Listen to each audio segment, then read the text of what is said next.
de cette salle, vous avez des figures qui étaient censées chasser le mal. On peut voir le périmètre ici. Il y a des têtes de lion et il y a deux taureaux aussi, très larges, qui ont été installés ici. Oui, c'est le bison du Manitoba. Et vous allez aussi trouver des têtes de bétail. L'architecte pensait qu'il y avait des proportions harmonieuses qui existaient et les a incorporées dans cet édifice. Les dimensions de cette salle, et c'est l'escalier le plus grand du Canada. Il a 66 pouces de largeur et 66 pouces de longueur. J'ai été émerveillé de voir que dans les dessins d'origine, l'architecte avait inscrit 666, et c'est pire. Si vous additionnez la longueur et la largeur, ceci donne 666 pieds. Bien sûr, l'association que vous faites maintenant, c'est le diable.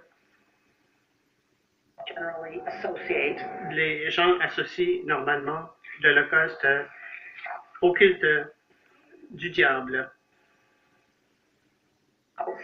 Mais c'est occulte, ce qui veut dire que c'est caché. Et ce qui est caché dans cet édifice vous amène à une découverte. On peut comprendre comment les architectes bâtissaient des choses et surtout les secrets des francs-maçons. L'engouement de l'architecte en ce qui concerne la franc-maçonnerie montre la raison pour laquelle on l'a construite de cette façon. Autour du XVIIIe siècle, ce sont devenus des institutions qu'on reconnaît dans la fraternité des francs-maçons.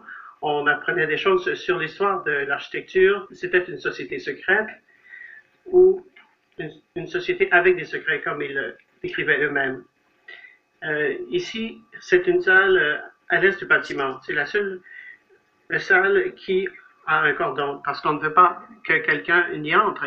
Il doit donc y avoir quelque chose de très important là.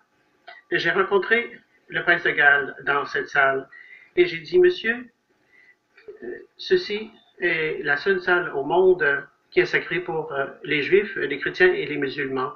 Où suis-je? Il a songé pendant un instant, il a dit, ça ne peut être que le temple du roi Salomon, qui est le miroir exact du temple du roi Salomon. C'est le bureau du lieutenant-gouverneur qui représente la reine, qui donne la sanction royale à toutes les lois du Parlement. C'est incroyable. C'est une salle qu'on ouvre une fois par an seulement. C'est la levée du Nouvel An. Donc, il y a cette association entre ce qui est laïque, l'autorité et le pouvoir religieux. L'architecte a ouvert cet édifice en 1920 et il a dit que ceci ne devait pas contenir d'autres ornements que ce qu'il avait prévu. On parle ici d'un design supérieur. Le livre des rois est là-bas. Et regardez derrière ce rideau bleu. Qu'est-ce que vous voyez? Oh mon Dieu! Vous allez trouver ceci. L'art de la promesse.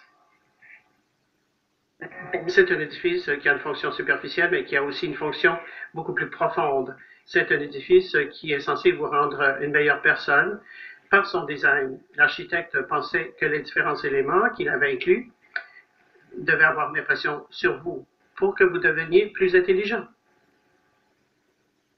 Sous ce dôme, vous allez trouver la séquence suivante. 5, 8 et 13.